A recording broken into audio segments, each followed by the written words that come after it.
Shrub Salt, but of course there was a chance for an early four. Mandana getting off the mark, but then Shrub Salt really got into the groove, and Kamini was struggling to get off the mark. She did so, but then she didn't last long. Kamini out for two, caught by Taylor off the bowling of Shrub Salt. Kamini playing a loose shot. And a comfortable catch there for Taylor. She's not going to drop those. And it was to be a very good opening spell for Shrub Salt. Thurush Kamini out for two. And the second wicket, as I say, not too far behind. Caught by Knight for one was Jain. Once again off the bowling of Shrub Salt.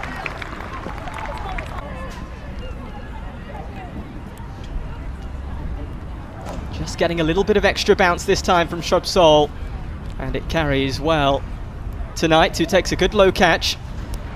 And at the start it really was all England, but then the rains came. We had a couple of rain delays. One wasn't very long at all, it was only about 5 minutes. The players actually stayed on the edge of the boundary. They came back quickly, and Mandana really started to play her shots. In the UK.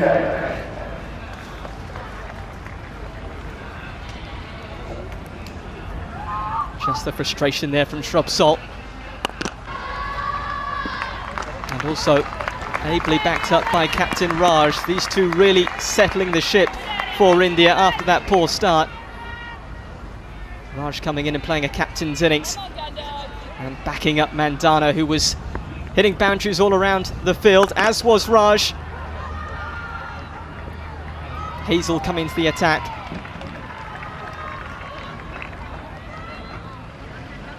And Raj, who is such an important player for this India side, doing a good job. But once again, they had to go off for another rain delay. This one was a bit longer, about 45 minutes this time.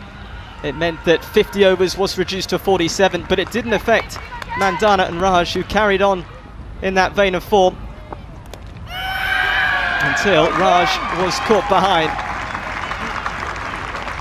And it was Gunn, the prolific bowler, who's got the most wickets in English women's history. And just add that one to the list as well, getting the dangerous Raj. It didn't affect Mandana though, who kept on playing her shots, getting a little lucky there.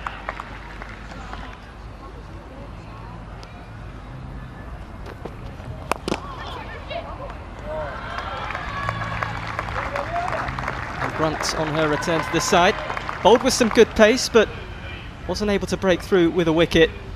And Mandana closing in on her highest ever score in ODI cricket. That was 51. She marched past that. Again, very comfortable on the offside, getting that half century. And really putting India in a good position after, as I mentioned, that poor start. But then was caught by Charlotte Edwards off the bowling of Knight for 8. And that was a good breakthrough because they really were looking settled, those two.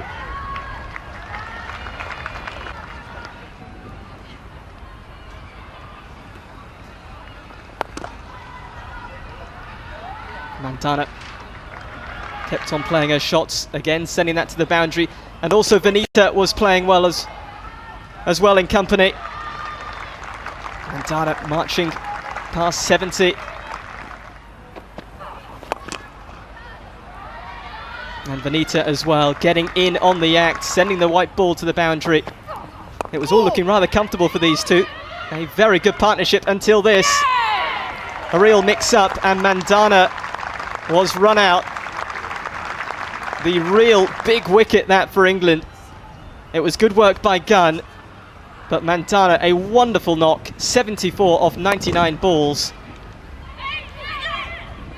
And then there was another run out as well. Again, it was Gunn. It was very sharp work. And this time, Goswami sent packing.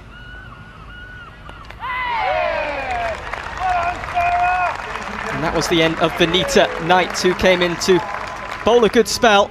kept it tight, also getting wickets as well. And this was to be the last wicket of the innings, bowled by Knight, Niranjana. Just the 4 runs, excellent work from Knight again. But there was still time for a few flurries of shots. Pandey and Bisht trying to play expansive cricket. They hit some good boundaries in the last over.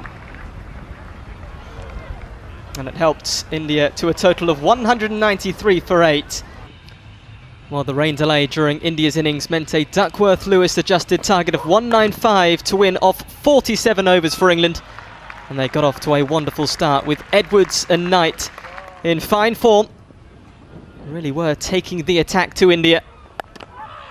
And Goswami, the tall, rangy bowler, just struggled to find her line and length. Edwards taking full advantage of that wide one.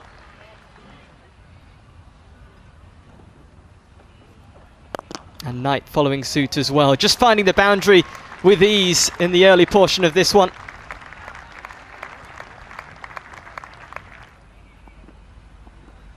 The 2 openers setting a really solid foundation for the innings to come.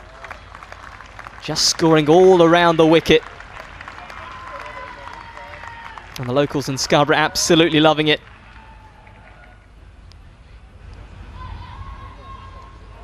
Edwards just showing her ability with the cut shot.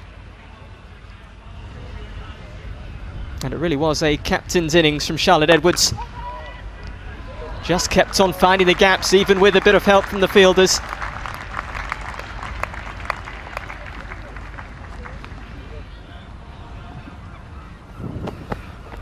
And Niranjana as well, also suffering. The first 2 bowlers expensive. And really were in a dominant position, England, after just 4 overs, 38 for no loss. But then the rains came, as has been the story here in Scarborough. After just 5 overs, the rains came, and that meant we had another adjustment to the score. The target 184 off just 42 overs, but that didn't affect Edwards and Knight. They're thinking still to be on the front foot, be aggressive. And Edwards was flying towards her 50. Well, not much that the Indian bowlers had to smile about. And the captain did go past her 50, 43rd one-day international 50. She is a run machine, Charlotte Edwards. But then she was gone. Perhaps one a bit too straight to be cutting. And just the bottom edge. And then Charlotte Edwards had to walk for 57, but England in a very strong position. 110 for 1, Edwards doing her job at the top of the order. And it's one that perhaps she'll be a little frustrated about. It didn't deter Knight, who followed suit and made it to her 50. And of course she got 3 wickets in India's innings. A fine match for her. Her 6th one-day international 50. But then she was gone as well. Caught in the deep. And with England in such a strong position, perhaps a shot she didn't have to go for. Caught by Vanita off the bowling of Gaikwad. And a bit of a needless shot. She was gone shortly after Charlotte Edwards. But then in came Winfield, who really settled very quickly. Just her 6th ODI, Winfield. And she found some very good boundaries. And then she was gone as well again, with such a strong position, trying to play the aggressive shot and just holding out there to the batting hero Mandana off the bowling of Goswami. Winfield gone for 15.